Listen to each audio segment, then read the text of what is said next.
Assalamualaikum warahmatullahi wabarakatuh.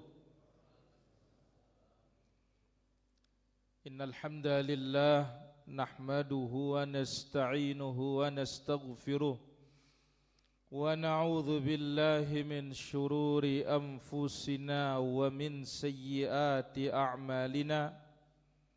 May yahdihillahu fala mudilla lahu ومن يضلل فلا هادي له أشهد أن لا إله إلا الله وحده لا شريك له وأشهد أن نبينا محمدا عبده ورسوله لا نبي بعده اللهم صل وسلم وبارك على عبدك ورسولك المصطفى محمد صلى الله عليه وعلى آله وصحبه أجمعين أما بعد فإن أحسن الكلام كلام الله وخير الهدي هدي نبينا محمد صلى الله عليه وسلم وشر الأمور محدثاتها وكل محدثة بدعة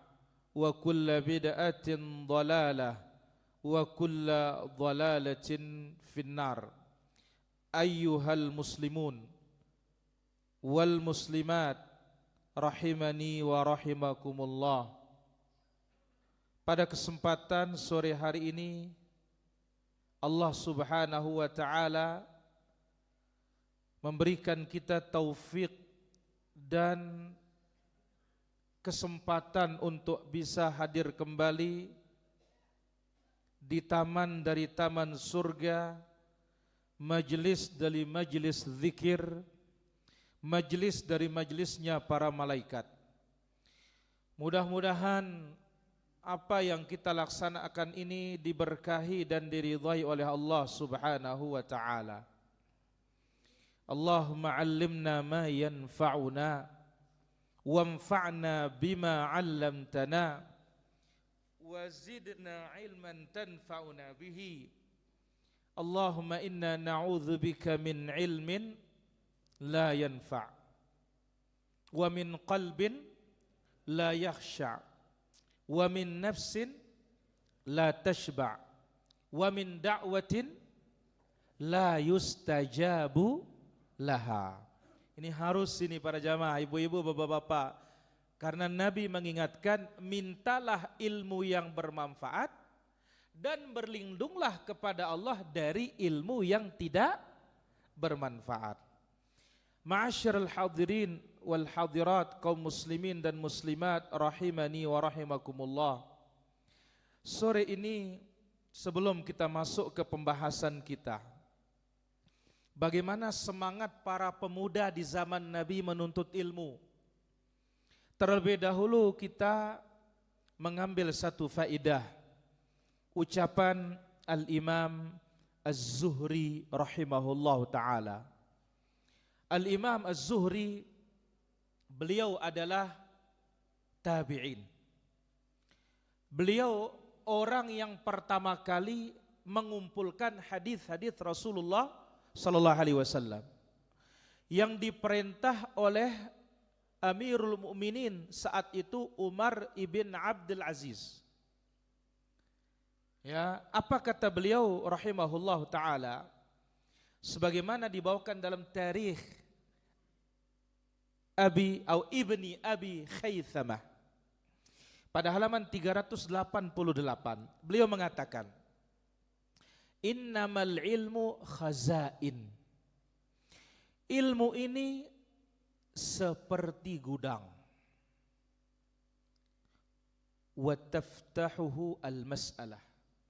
Kuncinya adalah bertanya. Ilmu ini ibarat gudang. Pembukanya adalah pertanyaan. Wa innama yadhhabul ilmu wa innama yudhibul ilma an-nisyanu. Dan sesungguhnya yang akan menghilangkan ilmu itu adalah lupa.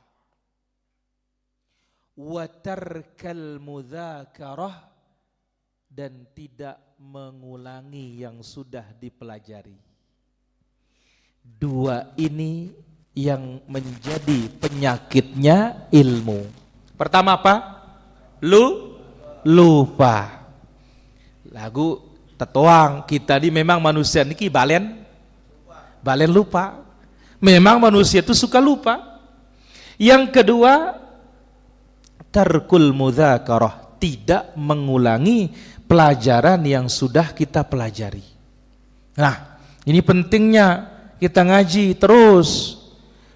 Maka oleh karena itu sedikit kita mengulang para jamaah, apa pembahasan atau salah satu faedah dari pertemuan yang sudah berlalu. Pejihan. Ahsanta. Anak-anak kita bawa mereka sejak usia muda hadir di majelis ilmu. Supaya apa? Mereka cinta ilmu. Supaya apa? Mereka ini adalah bakalan orang-orang yang menjagakan kita, agama kita. Sebab apalan mereka masih kuat. Nah, beda itu loka nenek. Yang tua niki macam yang kita ingat. Ya. Hari ini ingat, besoknya lupa. Maka sebabnya Imam Al-Hasan Al-Basri rahimahullah ta'ala dan yang lainnya, ta'allumul hadith fi sighari kanaqshi 'alal hajari, belajar hadis di waktu muda bagaikan mengukir di atas batu. Taib. Ma'asyiral hadirin rahmatullah azza wa jalla. Hari ini kita akan sambung insyaallah taala ya pembahasan kita dari hadis yang sudah kita ambil insyaallah taala. Tafadhalu Satedi, iqra alaina, lanjutkan hadis yang sudah kita mulaikan kemarin. Tafadhal.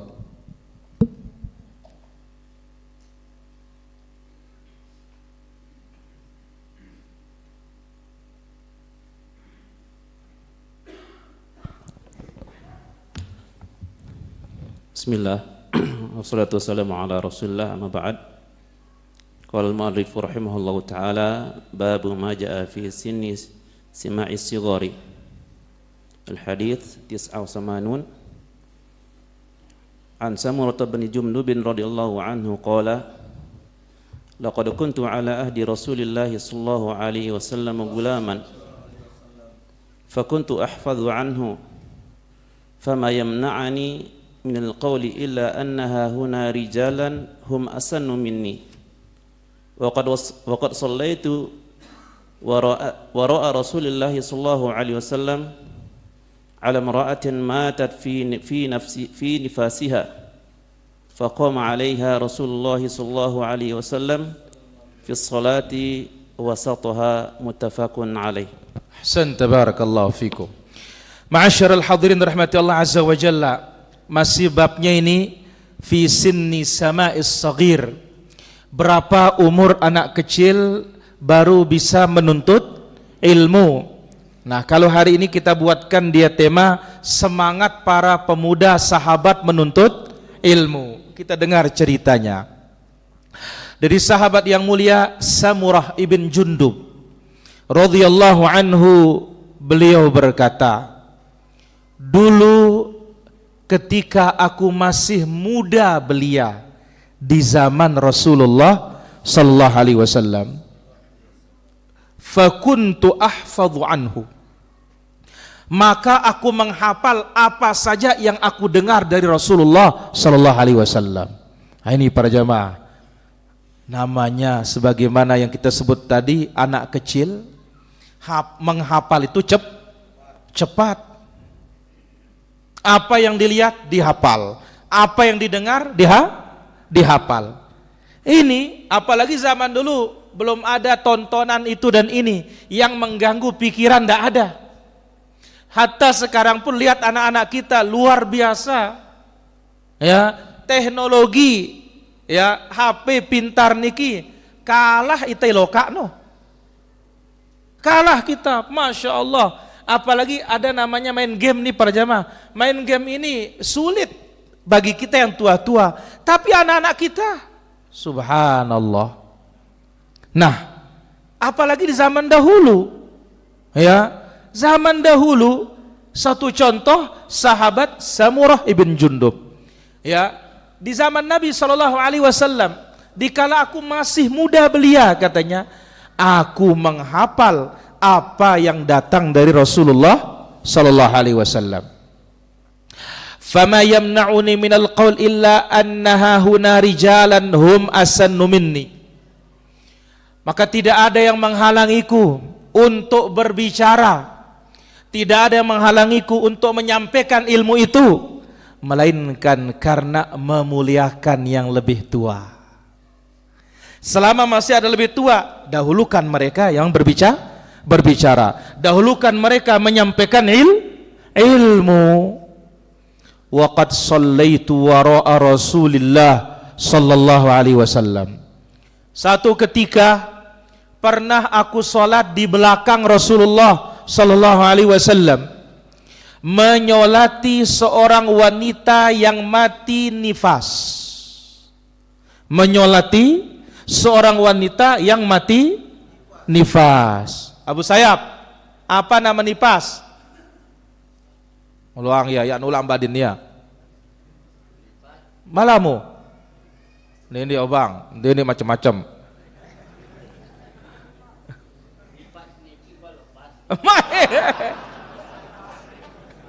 Nah, ibu-ibu, abu apa nuka? Iaran nipas nono lepas nuka.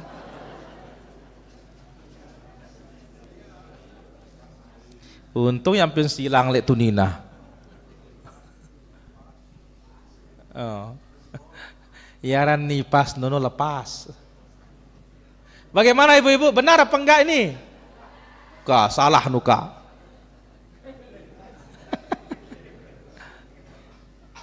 Mbe Madimar, BP. Pe kejulu ka. Ini lengan dasar ban ini. Nah, ka 3 in 1 ini wah. Apa nama nipas? Rapat jak ini. Apa nama nipas head nuka? Tahu kah bau masih? Besarki. Ahsan tabarakallahu fik. Ranak.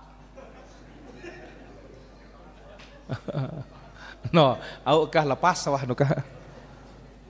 Madi? Ranak. Ranak. Balamu. Melahirkan. Ingat para jamaah ya, wanita nifas meninggal dunia mati syahid. Mati apa? Mati syahid.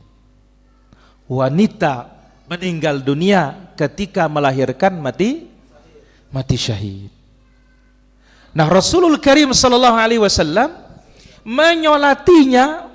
Faqama 'alaiha Rasulullah sallallahu alaihi wasallam fi sholati wasatoha. Lalu Rasul sallallahu alaihi wasallam ketika menyolatinya berdiri di tengah-tengahnya. Rasulullah sallallahu alaihi wasallam ketika menyolatinya berdiri di mana?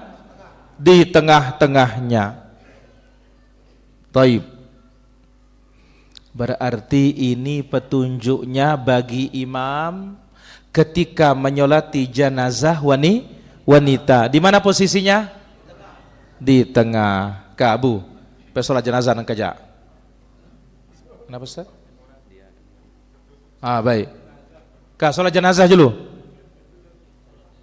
Balamu. Epe tindo.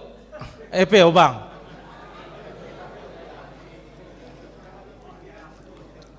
Misalkan tunina ke nenek.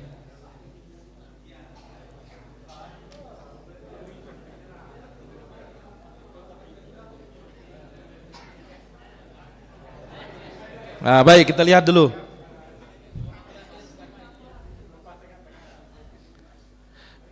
Nina jenazah no nenek.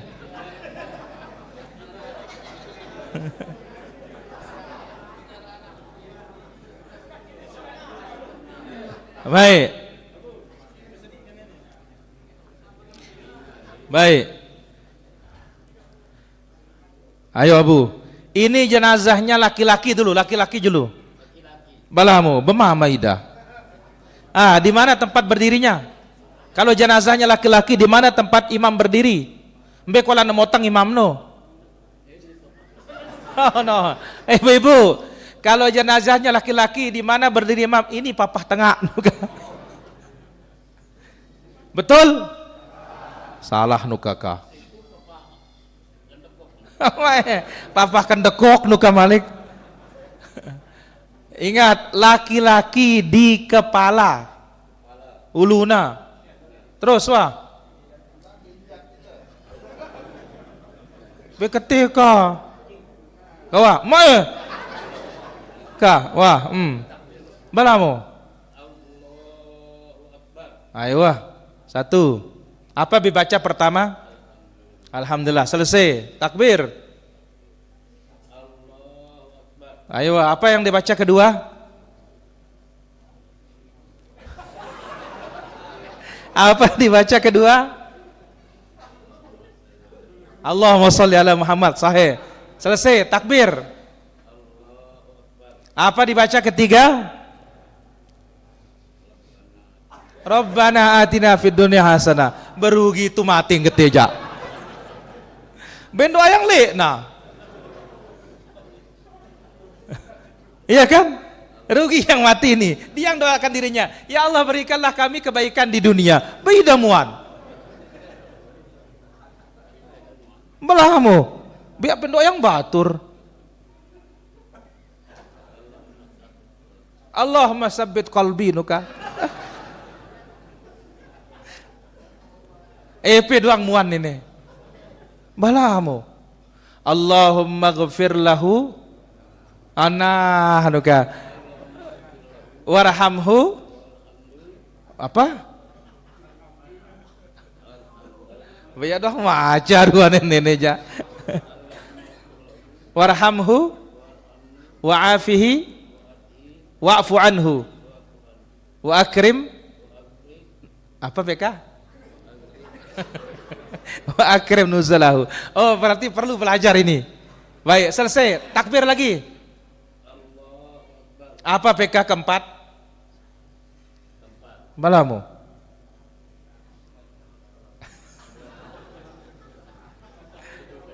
Apa?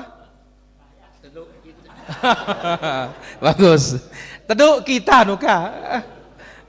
Yang keempat enggak baca. Doa sedikit. Allahumma la tahrimna ajrahu wa la taftinna ba'dahu. Pula angkur susang katanya nak tadah neneo. Ayo. Baik, ini kalau laki-laki. Sekarang jenazah perempuan. Balamu, mbe kolan pemotang, pejari imam. Di mana berdiri?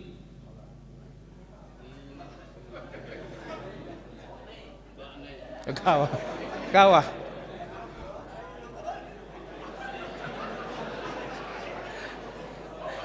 Bagaimana? Sahih? Salah nuka. Ayo wah santa. Papah tengah nuka wah. Ini tengah na. Nah, takbir. Ayo wah. Takbir. Ayo wah. Allahumma sholli ala Muhammad. Takbir. Allahumma ghafir laha.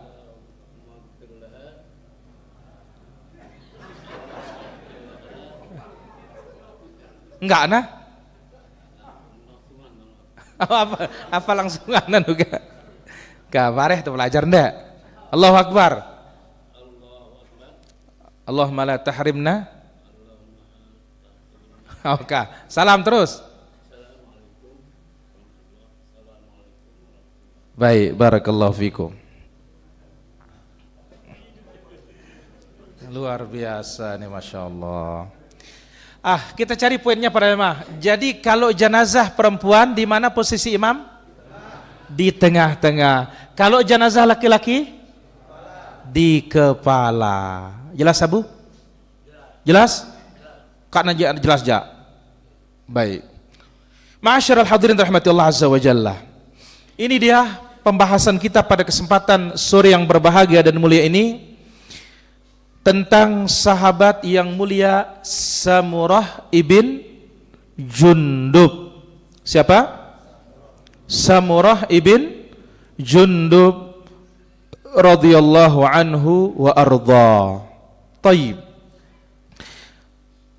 Samurah ibn Jundub radhiyallahu an, termasuk beliau sigharus sahabah, sahabat muda. Waktu perang Uhud umurnya sekitar 15 tahun. Diikut sertakan oleh Nabi SAW karena usianya sudah balik. Kalau yang tidak balik tidak dikasih ikut oleh Nabi. Salah satunya Ibnu Umar. Ibnu Umar belum balik, tidak dikasih ikut oleh Nabi SAW.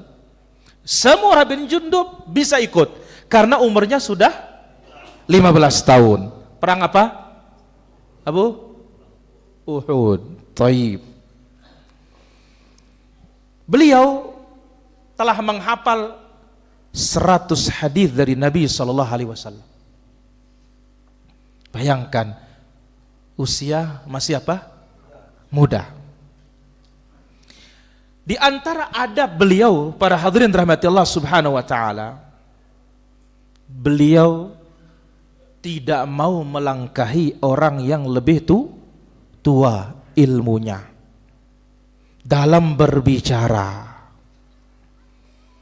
Inilah dia adab dan akhlaknya para sahabat Nabi sallallahu alaihi wasallam terhadap yang lebih tua. Maka Nabi alaihi salatu wasallam bersabda, "Laisa minna man lam yarham saghirana." Bukan termasuk golongan kami yang tidak menyayangi yang lebih muda. Walam yuwaqqir kabirana, dan tidak menghormati yang lebih tua. Salah satu bentuk hormat kita kepada yang lebih tua dalam majelis itu, kalau ada yang lebih tua, dahulukan yang lebih tua. Dalam bab ilmu, kalau ada lebih tua, dahulukan lebih tua untuk berbicara, dahulukan lebih tua untuk menyampaikan. Walam ya'lam li'alimina haqqahu, dan tidak mengetahui hak-haknya orang berilmu. Ini adab di dalam Islam, menyayangi yang muda, menghormati yang tua. Salah satu bentuk hormat kita ketika majelis, dahulukan dia dalam segala hal. Makan, apa juluk ya? Ya, dahulukan dia. Berbicara, dahulukan dia. Nah, ini cara kita menghormati yang mana lebih tua. Taib. Ma'asyiral hadirin rahimanillah wa iyyakum jami'an. Apa pelajaran yang bisa kita ambil dari hadis yang agung dan hadis yang mulia ini? Hadis ini muttafaqun alaih. Derajat hadis yang paling tinggi kesahihannya. Pertama, para hadirin rahmatullah azza wa jalla, huduru majalisil ilm min qibalis sibyan amrun qadimun. Ya, kehadiran anak-anak muda di majelis ilmu ini merupakan perkara yang sudah ada sejak zaman dahulu. Maka kehadiran mereka di majelis ilmu ini yufrah bihi, sesuatu yang menggembirakan. Karena kita tahu dunia anak-anak siaran bebeak beceng niki daman apa? Bejora, senang main, tapi tidak untuk banyak anak sahabat senang mereka hadir ke majelis ilmu. Jadi kehadiran anak-anak muda di majelis ilmu ini perkara yang sudah ada sejak zaman dahulu kala. Ya, wa majalisil kibar wa majalisal ilm, mereka boleh menghadiri majelis ulama besar, mereka boleh menghadiri majelis ilmu. Jadi para hadirin rahmatullah azza wa jalla, kehadiran anak muda di majelis ilmu tidak dibatasi oleh ruang, tidak dibatasi oleh waktu. Jadi mereka boleh menghadiri majelis ulama besar, mereka juga boleh menghadiri majelis ilmu secara umum. Dan ini adalah perkara yang sudah ada sejak zaman Rasulullah sallallahu alaihi wasallam. Bahkan apa para jamaah? Suatu kemuliaan bagi orang tua anaknya sudah hadir di majelis ilmu dan majelis ilmu ulama. Sampun yang ceritakan pelungguh Al-Imam Abu Dawud, saking inginnya anaknya bisa hadir di majelis Ahmad bin Saleh, ulama besar saat itu, yang mana yang bisa hadir yang tua-tua, dia terpaksa ngakali anaknya, dikasih anaknya jenggot palsu. Nguluang anaknya bawok palsu para jamaah supaya bisa hadir di majelis ulama besar. Akhirnya ulama ini tahu, masa seperti aku mau dikerjain, katanya, kah lokaku mungkin kedah nene nuka, ya masa sudah tua aku dikerjain ini, katanya. Ya Imam, katanya, aku ingin anakku setara dengan ulama atau setara dengan orang-orang besar. Nah, tapi kadang-kadang kita yang kurang paham para jamaah, kalau ada anak-anak kita hadir yang kecil, ya pula tuang ini urusan tuloka ini, ya mungkin urusan rahasia bolehlah para jamaah. Tapi urusan ilmu hadirkan mereka di majelis ulama. Baik, ini poin pertama. Yang kedua,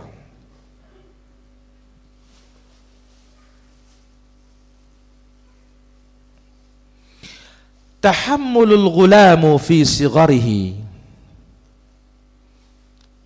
Anak-anak muda mengambil ilmu sejak dini, min ajwadis sinfi talabil ilm. Ini adalah umur terbaik dalam menimba ilmu. Ya. Jadi anak-anak muda, anak-anak kita yang kecil niki para jamaah, sejak usia muda sudah hadir di majelis ilmu. Ini adalah umur paling baik untuk menimba ilmu. Inilah umur yang paling baik. Karena tadi kita sebutkan apa? Urusan hafalan. Nah, kita kalau sudah 40-an ke atas yang lebih dominan pemahaman. Tapi kalau di bawah itu hafalan masih kencang. Apalagi Masya Allah, anak-anak kita niki para jamaah, dia tahu nungkulang le. Nah, misalkan ada orang tuanya datang tamu kepadanya, ya bebadan ya nara mbale dek, ya bebada suruh na aku le ama ya nara mbale ya nara mbale nuka coba, ya nggak bisa dibohongi. Maka umur yang paling baik dalam menimba ilmu niki ketika usia masih muda. Tapi ingat kata sahabat yang mulia Umar bin Khattab radhiyallahu an, tafaqahu qabla an tusawwadu. Belajarlah kalian, dalami ilmu agama sebelum memiliki tanggung jawab. Apa kata Imam Al-Bukhari mengomentari ucapan Amirul Mukminin Umar ini? Wa ba'da an tusawwadu, tetaplah juga menuntut ilmu meskipun setelah punya tanggung jawab. Nah, karena kita tahu urusan agama niki para jamaah tidak dibatasi oleh umur. Apa kata Imam Ahmad? Minal mahbarah ilal makbarah. Sejak bisa memegang pena sampai masuk liang lahat, sampai masuk kubur, baru kita selesai menuntut ilmu agama niki. Beda dengan ilmu dunia para jamaah. Ilmu dunia niki dibatasi orang sampai S3 ngana, pasca sarjana, ya strata 3 selesai sudah. Tapi kalau urusan agama niki tidak ada.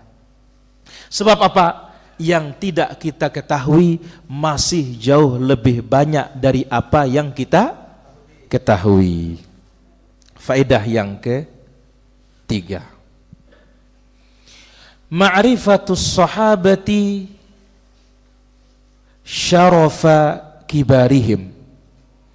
Para sahabat mengetahui kemuliaan tokoh-tokoh mereka, senior-senior mereka, tetua-tetua mereka. Nah, kalau kadang kan sekarang para jamaah kita katakan anak-anak kita ini banyak, mohon maaf, kurang ajar. Kumbena dia tidak tahu orang tua. Kalau sahabat mereka dibimbing oleh Nabi Shallallahu Alaihi Wasallam masih usia muda, mereka sudah tahu ya kedudukan, kemuliaan ya senior mereka, tokoh mereka, pembesar mereka, tetua mereka, tahu dia kemuliaannya. Mana bentuknya? Ketika ada yang tua, mereka tidak mau berbicara. Sudah kita ambil contoh sebelumnya, Ibnu Umar.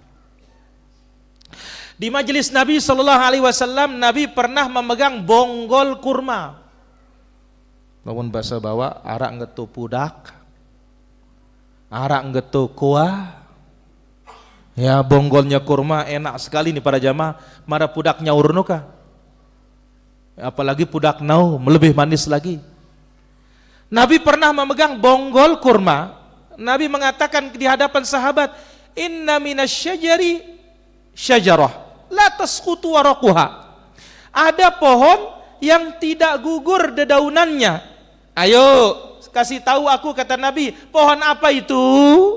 No, Nabi pernah juga bertanya kepada sahabatnya. Bukan sahabat saja yang bertanya kepada Nabi untuk menguji kemampuan. Sekaligus ini namanya mudzakarah, untuk mengingat kembali ilmu yang ada. Ibnu Umar masih muda, tokoh-tokoh tua ada, Ibnu Umar diam, padahal dia tahu jawabannya. Tuangnya jawabannya. Begitu bubar dari majelis itu, dia kasih tahu bapaknya Umar. "Hai bapak," katanya, "aku tahu jawabannya tadi." "Apa jawabannya?" "Pohon kurma." Langsung Ibnu Umar, sahabat Umar mengatakan, "Jawabanmu itu lebih aku cintai dari onta merah." Jawabanmu itu lebih aku cintai dari onta merah. Jadi para sahabat niki, para jamaah, sudah terlatih dengan ilmunya Nabi itu. Jadi mereka tahu ya bagaimana bersikap terhadap orang-orang tua. Fahum ya'lamun annahum ala khair madamal ilmu ya'tihim min akabirihim. Sahabat itu tahu mereka dalam kebaikan selama ilmu datang dari senior mereka, selama ilmu itu datang dari tokoh-tokoh mereka. Ilmu mereka dalam kebaikan selama ilmu itu datang dari tetua mereka. Ini poin yang sangat penting nomor 3 niki para jamaah. Jadi ilmu ini sangat bagus ketika datang dari yang tua. Apa kata sahabat yang mulia Abdullah bin Mas'ud sebagaimana dalam kitab Kanzul Ummal? Sahabat yang mulia Abdullah bin Mas'ud yang wafat tahun 32 Hijriah. Ibn Mas'ud mengatakan, "La yazalun nas bi khairin ma akhadhul ilma an akabirihim." Manusia dalam kebaikan selama mereka menimba ilmu dari ulama-ulama besar. Siapa ulama besar? Bukan saja usia, tetapi ilmu yang dibawakan itu ilmunya Rasulullah sallallahu alaihi wasallam. Fa idza akhadhu an asaghirihim, tapi kalau mereka sudah menimba ilmu dari yang kecil sementara ada yang tua, atau Ibnu Mubarak mengatakan ketika menimba ilmu dari yang tidak mengajarkan sunnah, halaku, di sini umat akan celaka dan binasa. Nah, jadi mereka kalau hadir para jamaah di suatu majelis, ada tokoh-tokoh yang muda diam. Kenapa? Keberkahan itu bersama para tetua. Tapi ini zaman dulu, tua umur, ilmunya juga tua. Nah, kalau zaman belakangan niki kadang-kadang toa le umurna, iya na toa le ilmuna. Nah, zaman dahulu enggak, dia tua dengan ilmunya. Abu Bakar As-Siddiq radhiyallahu anhu tidak pernah berpisah dengan Nabi SAW sampai Allah pun tidak memisahnya dari hidup sampai mati. Mana buktinya? Ayo, imbe kola nang kuburang Abu Bakar deket Nabi. Umar pun demikian, di mana dikuburkan? Deket Abu Bakar. Rasulullah SAW mundur, maju sedikit atau mundur sedikit Abu Bakar, mundur sedikit Umar. Taib, faedah nomor 4.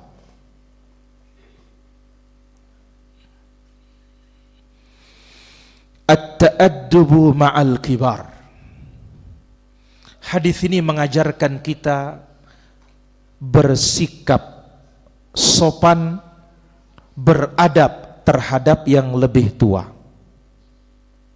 Fahum ya'lamun aw fala yutaqaddam baina aydihim. Jangan kita melangkahi mereka. Ya, man huwa dunahum, oleh orang-orang yang di bawah. Idza kanu aula minhu bil il, jikalau yang tua-tua ini ilmunya lebih utama, hafalannya lebih utama, riwayatnya lebih banyak, maka yang muda hendaklah mendahulukan yang lebih tua. Nah, inilah yang terjadi dalam agama secara umum. Contoh dalam bab salat. Ya, sekali lagi para jamaah, poin yang keempat, bersikap sopan dan beradab terhadap yang lebih tua. Jangan dahului mereka oleh orang-orang yang di bawah mereka. Jikalau mereka itu lebih banyak ilmunya, lebih banyak hafalannya, lebih banyak lagi pengetahuannya, jangan dahului mereka. Silahkan mereka yang dikedepankan. Inilah dia di dalam Islam secara umum. Contoh dalam bab salat. Ayo, dalam bab salat, pertanyaan julu nene. Pertanyaan. Mbe Pak Esa. Kamu dilek dapat halida nene. Baik. Imam salat. Imam apa? Imam salat. Apa kriteria menurut syariat kita yang nomor 1 kita kedepankan? Pak Esa. Ahsanta. Aqra'uhum li kitabillah. Paling banyak hafalan Qur'annya. Otomatis ilmunya. Kenapa? Karena lanjutan hadisnya, kalau hafalannya sama, fa'a'lamuhum bis sunnah, yang paling banyak, yang lebih alim tentang hadis. Kalau sama ilmu hadisnya, fa'aqdamuhum hijratan, yang lebih dahulu hijrah. Kalau hijrahnya sama, yang lebih dahulu masuk Islam. Kalau Islamnya sama, yang lebih loka umurnya. No. Jadi ternyata dalam babul imamah, imam sholat itu bukan usia yang jadi depan, tapi apa? Ilmu. Maka itu sebabnya dalam suatu kisah, salah seorang sahabat, ya, dia masih belum balik, dia yang menjadi imam kaumnya para jamaah. Kenapa? Ternyata dia yang paling banyak hafalannya. Nah, oleh karena itu, alhamdulillah di zaman sekarang, masya Allah, ya, ketika kita sudah memahami agama niki semakin dekat para jamaah, kita persilahkan ya anak-anak kita yang muda-muda, yang hafalannya bagus, punya ilmu tentang sholat, kena wah nenek ya wajar julukah, ya. Tapi ingat juga para jamaah, ya, sholat niki bukan saja segi hafalan, bukan saja suara, tapi paham fikih sholat. Harus paham fikih sholat juga, ya. Sebagaimana tadi dikisahkan, ada penanya tadi di rumah di takhasus, bagaimana Ustadz, katanya kita sudah telat sudah telat maghrib, ayatnya suratnya panjang lagi katanya. Kita katakan memang ada dalilnya, waktu sholat maghrib Nabi membaca surat At-Tur. Tapi ingat, Nabi itu sholat maghribnya agak pagi para jamaah. Bagaimana paginya? Ukurannya selesai sholat masih terang, bisa dia memanah, mana lihat sasaran panahnya, sasaran tembaknya. Banyak ke wah tetelat malik pilu ayatno. Ini tidak faqih namanya ini. Ya, tidak paham. Nene aja turut bunuh nah hadis nun ini. Ya. Nabi membaca pada sholat maghrib surat At-Tur nah. Lagu atalat maghrib nun mulai sawi maghrib wah tamayisa. Jangan. Ya. Jadi mesti juga paham fikih sholat. Faedah berikutnya para jemaah. Bayanu mauqifil imam minal mar'ati inda salatil janazah. Hadis ini menjelaskan kepada kita posisi imam ketika sholat janazah terhadap wanita. Sekali lagi, hadis ini menjelaskan posisi imam ketika menyolati janazah wanita. Wa annahu yaqumu inda wasatiha. Imam itu berdiri persis di tengah-tengahnya. Wadzalika astarulaha, karena ketika imam berdiri di tengah lebih menutup posisi tubuh perempuan.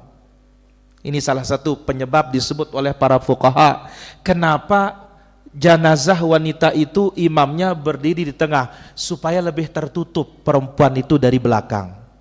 Ya, kalau zaman sekarang zaman mewah, ya bukan saja karena ingat para jamaah, jarang kalau di kita niki masih sekedar kain kapan langsung kita solati. Kalau di Mekah Madinah masih sekarang ya naula penutup gorong, nggak ada pakai penutup keranda di sana, nggak ada para jamaah. Yang menjadi penutupnya paling kain selimut. Nah sehingga apa?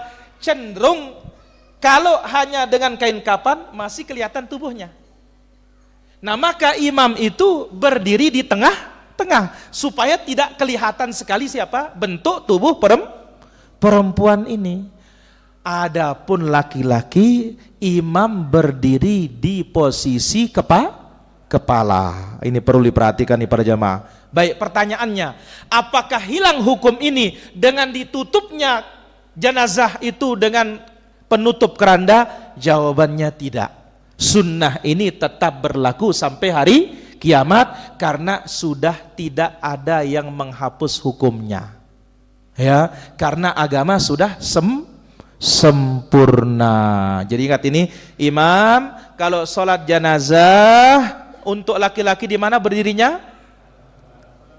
Laki-laki kepala, perempuan. Berdasarkan ini para jamaah, laisa bilazim, tidak mesti kepala itu sebelah kanan imam, boleh kepala itu sebelah kiri. Ya, ingat ini, tidak mesti kepala kepala jenazah itu sebelah kanan imam. Kenapa? Karena yang bakalan dicari oleh imam itu adalah entah kepala atau tengahnya. Jenazah laki-laki apa perempuan? Laki-laki. Mana kepalanya? Nah, ini dia. Jenazah perempuan dinulak metaulu wah. Ingat nih para jemaah. Kalau jenazah perempuan enggak perlu mencari kepala, tinggal berdiri di mana?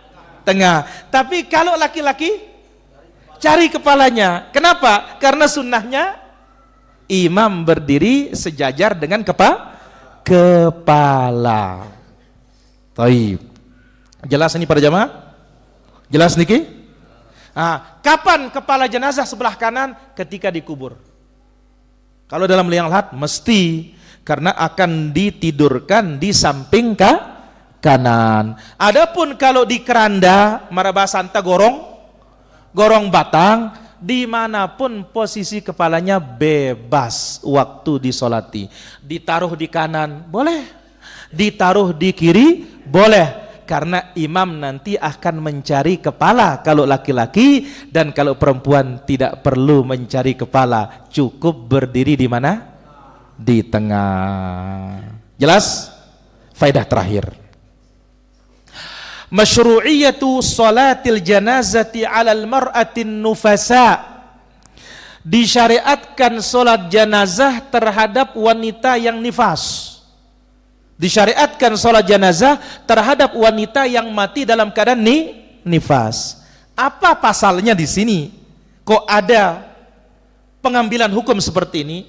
Karena tadi kita sebut wanita nifas kalau mati apa? Mati syahid. Sementara kita dengar namanya mati syahid itu nggak perlu disolati. Nggak perlu apa? Disolati. Jawabannya yang tidak perlu disolati itu mati di medan tempur. Karena mati syahid itu ada berapa? 3. Ada berapa para jamaah?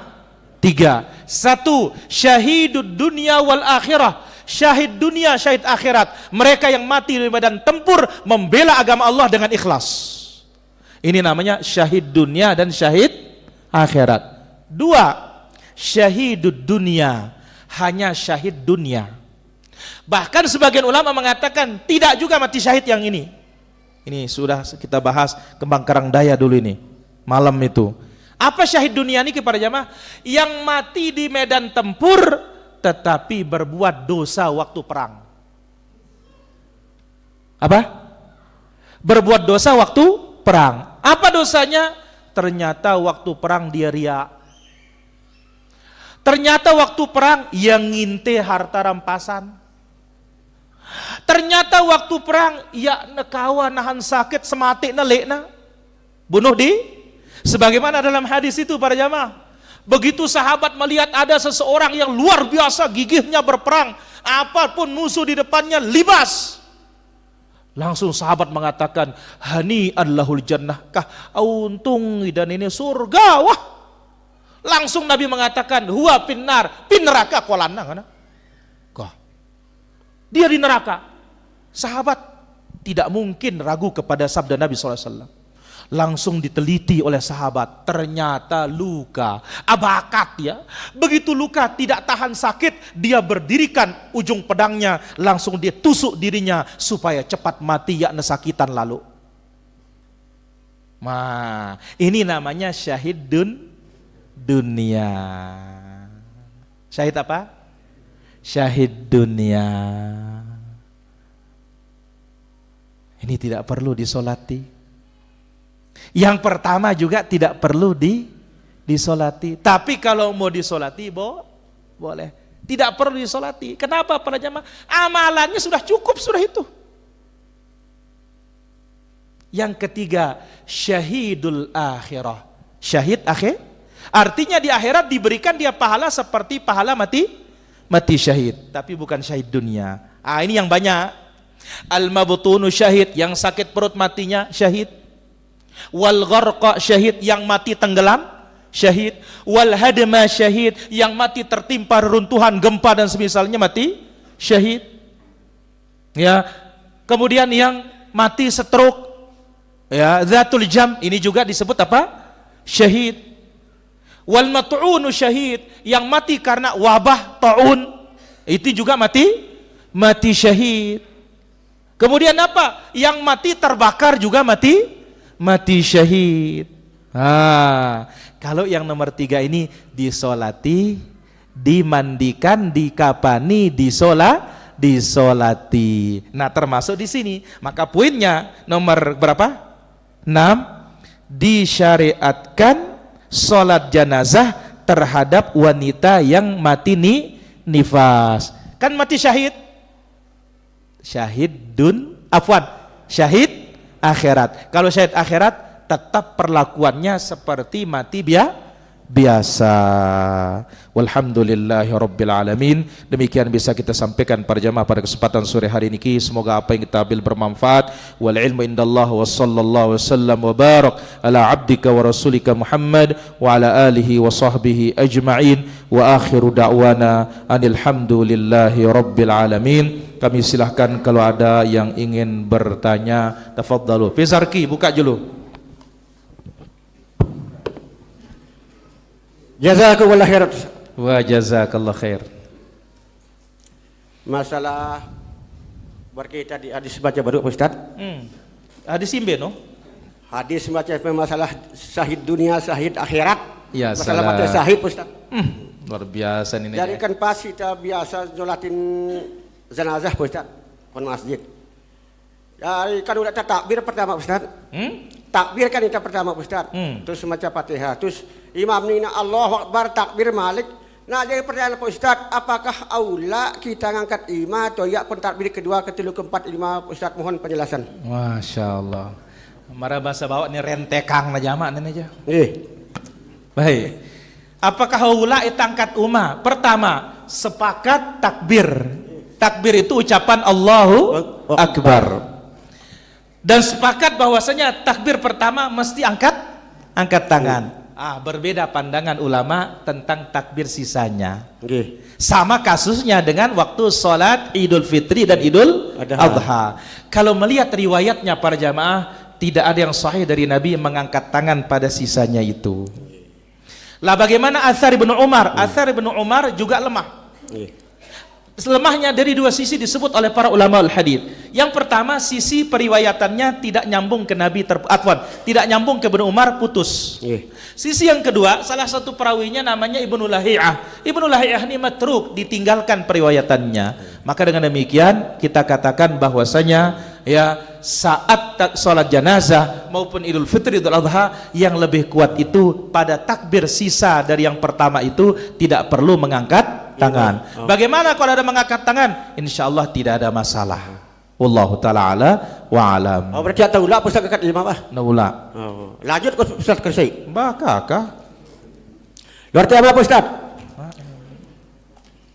Masalah dua mata Pak Ustaz berkaitan di neraka Pak Ustaz. Apa duka? Dua mata Pak Ustaz. Nengku ramatan ini. Neraka Pak Ustaz. La ilallah. Dari mata di dua Pak Ustaz berkaitan di neraka. Jadi pertanyaan Pak Ustaz, matam beno ki ya na udah ta neraka, mohon Pak Ustaz, mohon penjelasan. La ilaha illallah. Jadi ingat ya Bezarki, hari ini banyak TV nasional yang ikut ini. Ada Wesal TV, ada juga Hijrah TV dan yang lainnya. Ini Bezarki bertanya ini. Kadang-kadang pemirsa ini komplain dia, ya bahasa Sasak nun uga lagu ini mengubil tiang tukang terjemah bareh wah. Baik, mata yang mana yang tidak akan disentuh oleh api neraka? Disebut oleh Nabi sallallahu alaihi wasallam, ainani la tamassuhumun nar, dua mata yang tidak disentuh oleh api neraka. Satu, ainun bakat min khasyatillah, mata yang menangis karena takut kepada Allah azza wa jalla. Bayak kena sedih ngangen terung aceh nilang. Iya. Ya, dia menangis karena takut kepada Allah azza wa jalla. Yang kedua, wa ainun ya batat tahrusu fi sabilillah, mata yang tidak mata yang terjaga ketika berjaga-jaga di medan tempur di jalan Allah. Apakah bisa masuk di dalamnya mata yang tidak terpejam karena menuntut ilmu? Insya Allah masuk di dalamnya. Kenapa? Karena namanya menuntut ilmu fi sabilillah. Angka onya-onya ikejap papah na ngaji no. Oh, harus tabelak Ustaz. Bang geti wah. Jelas Bezarki? Insyaallah jelas Ustaz. Apakah? Apa guru? Aneh nih Pak Alim. Lanjut Abu Obang. Masalah solat jenazah ini ki Ustaz. Naka ampuk na bubu 20 sekali nama ate Ustaz. Lek masjid bangun ben dengan yang kuntakan nyolatin nih Ustaz. Oh iya betul. Bisa terjadi para jamaah. Bagaimana situasinya kalau yang mati itu berjamaah? Baik. Pertama, yang paling dekat dengan imam yang paling banyak hafalan Qur'annya. Paling dekat dengan imam yang paling banyak hafalan, dan bisa terpisah satu persatu menyolatinya, bisa juga sekaligus. Cuma ngatur perempuan lakinya bagaimana caranya. Sekarang tidur bertiga. Pada mati dulu. Ya, Abu Sayyaf jenazah Abu Sayyaf paling banyak hafalan Quran. Berbaris baris 3. Itu paling itu Abu. Woi. Abu. paling tono. Kau bang. Kalau kau bang jenazah perempuan.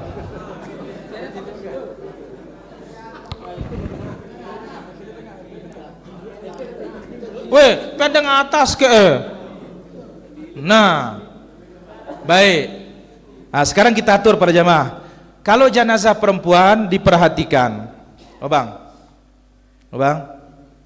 salah ini karena dia laki-laki, harus posisi tengahnya di kepalanya yang laki-laki. Awas sama di. Awas. Ngulu ya pula ruwet tua. Haywa. Malik. Nah, baik. Ini laki-laki, ini perempuan. Jadi susunannya seperti ini. Sehingga sekaligus ketika imam menyolati, ketika imam sholat, semuanya akan kena posisinya. Dia sudah berdiri di kepala laki-laki, sekaligus dia berdiri di tengahnya perempuan, sekaligus dia berdiri di tengahnya perempuan. Seperti ini aturan jenazahnya. Jelas nih para jamaah? Jadi ya pula anggal haikah bingung telin ini. Ya pula bingung wah. Inilah ilmunya. Kah pada uras.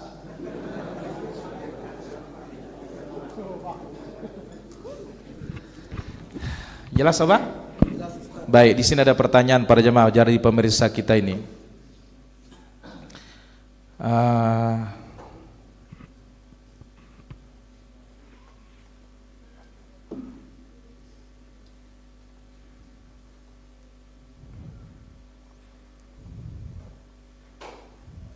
Bagaimana kita main saham? Apakah halal atau haram?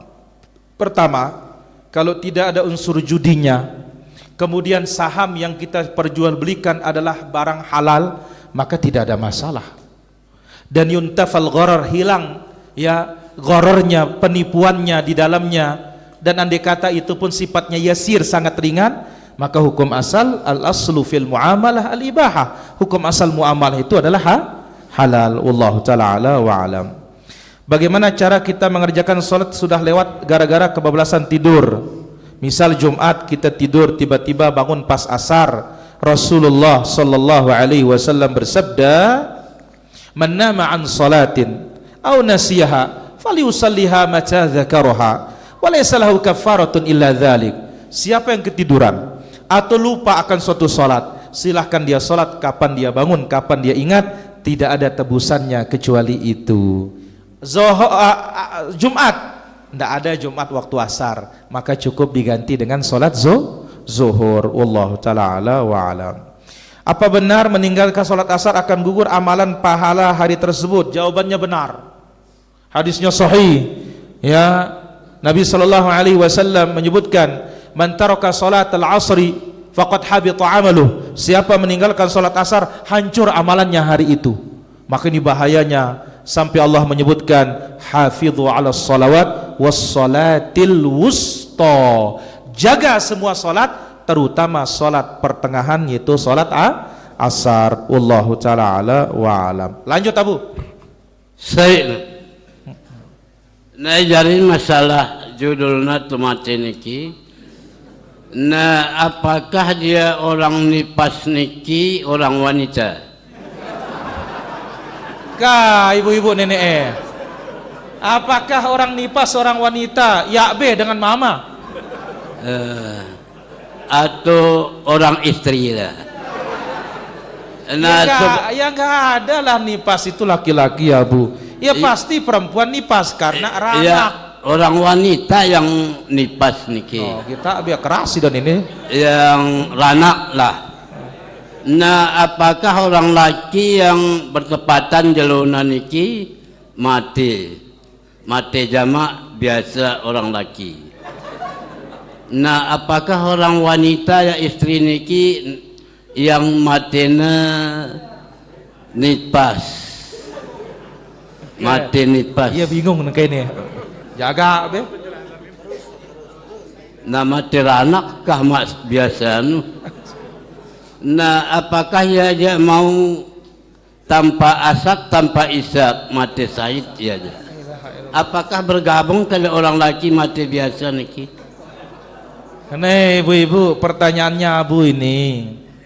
Kalau suaminya mati biasa katanya, tapi kalau istrinya mati nifas. Bagaimana status istrinya ini? Apakah tanpa asap, tanpa isap? Karena luar biasa bu. Ingat, hanya status dikatakan mati syahid insya Allah. Suaminya bagaimana? Kalau suaminya mati biasa, tidak dikatakan mati syahid. Tapi asal dia mati di asas Islam, insya Allah bagus. Dikatakan oleh Habib Al-Farisi, dibawakan oleh Imam Ibn Abdul Bar dalam kitabnya Bahjatul Majalis. Apa kata beliau? Min sa'adatil mar'i an yamuta wa tamutu ma'ahu dhunubuhu. Bentuk kebahagiaan seseorang ketika dia mati, dosanya ikut mati. Ini mati yang paling bagus para jamaah. Kalau mati biasa ya, mati biasa yang paling bagus, dan secara umum begitu dia mati dosanya ikut mati. Bagaimana? Biar narak tanggungan wah. Selesai. Jelas Abu? Jelas. La ilaha illallah. Baik, di sini ada pertanyaan para jamaah. Mohon nasihat untuk para pemuda khususnya sudah menikah. Banyak kita temukan para pemuda sebelum mereka nikah rajin menghadiri majelis ilmu, tetapi setelah menikah tidak kelihatan sama sekali. Bagaimana yang seperti ini? Apa kata para ulama kita? Dzubihal ilmu baina fakhidai al-mar'ah. Ilmu itu terbunuh di antara kedua pahanya perempuan. Berarti dia kena dengan ucapan ini. Tapi ada yang menuntut, ada yang menikah, setelah menikah semakin semangat menuntut ilmu. Jadi akan berbeda dari satu orang ke orang lain. Maka ini tugasnya para wali ya, setelah anak mereka menikah semangati untuk menuntut ilmu. Wallahu taala ala wa alam. Ya, mohon nasihat untuk jamaah supaya senantiasa istiqamah dalam menghadiri majelis ilmu, terutama majelis ilmu rutin yang diadakan musalla. Pertama kita katakan terus semangat para jamaah. Kenapa demikian? Karena ilmu ini membutuhkan kontinu, terus menerus. Apa kata para ulama kita? Ya, mathalu ahlil hadith mathalu simsar katanya. Orang yang belajar sunnah itu, belajar hadis itu ibarat makelar. 3 hari tidak melihat pasar, maka matanya sudah hijau katanya. Apa? Penang, kumbena, penang kita kepen. Seperti itulah kalau orang itu sudah benar-benar menjadi penuntut ilmu. 3 hari tidak hadir, maka hatinya terasa mati. Wallahu ta'ala ala wa alam. Madi. Abu masih Abu? Bu wah? Masih. Lanjut. Oke. Hadis. Mawaddaka rabbuka. Ayat nenek. Ayat. Hadis lain nah. Ma rabbuka wa ma qala. Ma wadda'aka. Wa ma. Ma waddaka rabbuka wa ma qala. Allahu akbar. Walal akhiratu khairul laka minal hula. Masya Allah. Tutup wah? Cukup. Tutup wah dukun. Wala sawfa yu'tika rabbuka fatarda. Alam yajidka yatiman.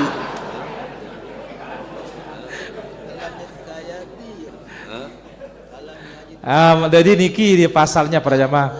Yang kemarin kan kurang mantap, hari ini dia mau mantapkan katanya. Masya Allah. Barakallahu fikum. Jazakallah khair Abu. Apa pertanyaan Abu? Apa maksudnya ayat niki Ustaz?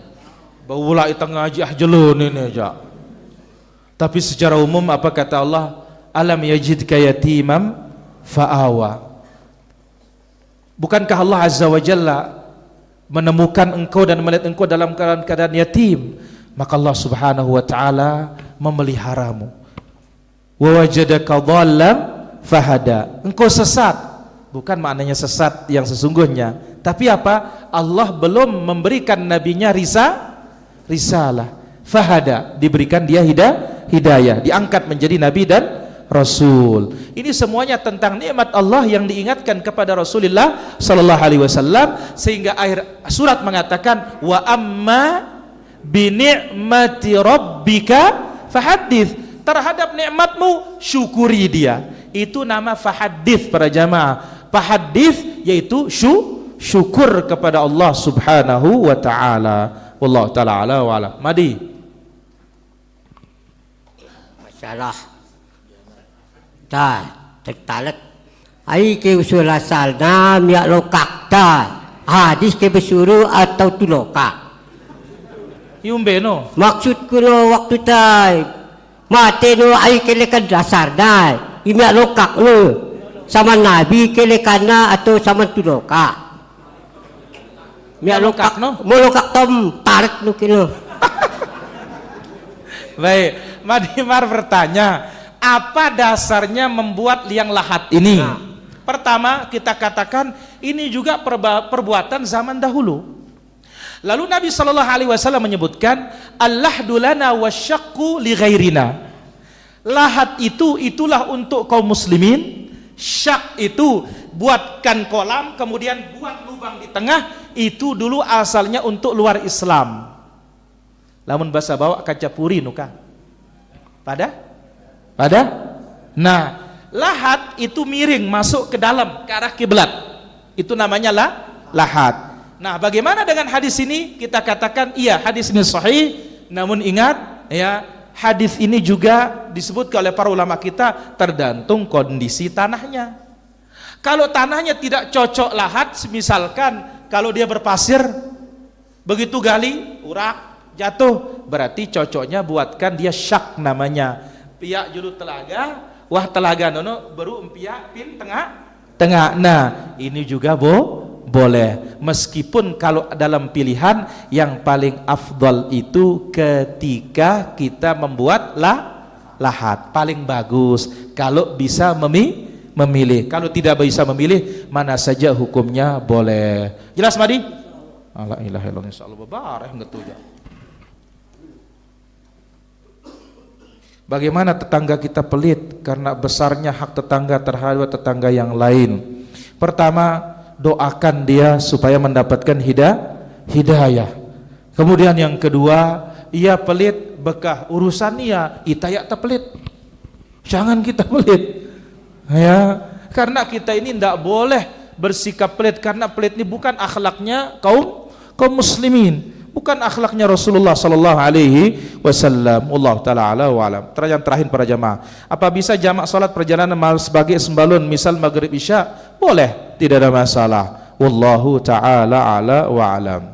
Ustaz, dari rumah niat untuk ilmu, di tengah jalan ada fitnah wanita cantik yang kita lihat yang tidak terhapus. Apa tidak terhapus niat untuk menuntut ilmu? Kalau wanita cantik di tengah jalan dikejar, hilang wah. Nak tadah wah. Maka disebabnya tadi pagi ada pembahasan di takhasus para jamaah. Silakan sesekali Ustaz Edi turun lagi ini ya. Allah menyebutkan dalam surat Ali Imran, zuyyinal nas hubbush syahawat. Ya, dihiasi bagi manusia itu cinta kepada syahwat. Ada 7. Mana dia? Nomor 1 paling besar nisa, perempuan. Yang kedua anak. Yang ketiga emas yang banyak. 4 perak yang banyak. Kemudian ya, wal musawwamati wal an'am. Mana dia? Kuda yang gagah, kuda yang mahal. Kemudian wal harth, wal an'am, hewan ternak. Kemudian wal harth, tanaman. Nah, dari semuanya ini Allah urut yang mana paling bahaya. Nomor 1 perempuan. Nomor 2 anak-anak, tapi anak-anak kadang mudarat, kadang tidak. Kemudian dari harta yang paling dahsyat fitnahnya adalah emas dan perak, apalagi dia banyak. Maka Allah mengatakan wal qanatirul muqantara. Qanatir artinya banyak. Balamulah gram 2 gram jabai ya so. Lagu nah kilo 2 kilo. La ilaha illallah. Ini ke susah ini kumbina beli untung nah. Wallahu taala ala wa alam. Saya pernah perasaan takut, yaitu takut usaha bangkrut, takut saya rugi, perasaan takut miskin. Sebagai evaluasi, apakah ini tanda saya lebih mencintai dan mementingkan dunia? Ya jelas. Karena Allah Subhanahu wa taala menyebutkan di dalam Al-Qur'an, "Qul in kana aba'ukum wa abna'ukum wa ikhwanukum wa 'ashiratukum wa amwalun iqtaraftumuha wa tijaratan takhshawna kasadaha wa masakin tardawnaha ahabba ilaikum minallahi wa rasulih." Katakanlah bapak-bapak kalian, jikalau bapak-bapak kalian, anak-anak kalian, saudara kalian, kerabat kalian, harta yang kalian khawatir akan rusak dan perniagaan, harta yang kalian kumpulkan, kemudian perniagaan yang kalian khawatir akan rugi, ya, tempat tinggal yang kalian cintai, lebih kalian cintai daripada Allah dan Rasulnya dan jihad di jalannya, fatarabbasu, tunggu kata Allah Subhanahu wa taala. Maka oleh karena itu dikatakan oleh Al-Imam Al-Hasan Al-Basri rahimahullahu taala, ya, 90 sekian dalam Al-Qur'an menyebutkan Allah menjamin rizki bagi hambanya. Hanya satu ucapan iblis yang menakuti kita kefakiran. Mbe pesadu ucapan iblis no enggak saya inonoke, atau ucapan Allah yang menjamin yang 90 itu. Memang setan tuh menakut-nakuti kita dengan kefakiran. Oleh karena itu mesti dilawan. Wallahu ta'ala a'la wa alam. Demikian para hadirin dirahmatillah azza wajalla. Sekian dulu Pak Ustaz penutup. Pak Guru.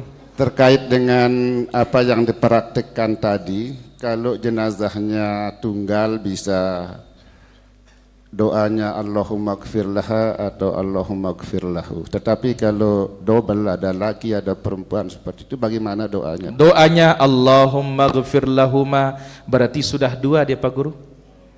Warhamhuma wa'afihima wa'fu anhuma wa akrim nuzulahuma wa wasi' mudkhalahuma. Ya aku tahun ini bimbe tahun pekah Allah entuangna niat pe wah. Demikian para jamaah, lagu sok ya kejep maraya abu tengone. Demikian para jamaah, mohon dimaafkan kalau ada kalimat kurang bagus nggih. Wassallallahu ala nabiyina Muhammad. Nanti kita sambung pekan berikutnya insyaallah. Subhanakallahumma bihamdika asyhadu an la ilaha illa anta astaghfiruka wa atubu ilaik. Wassalamualaikum warahmatullahi wabarakatuh. Abu Memang Abu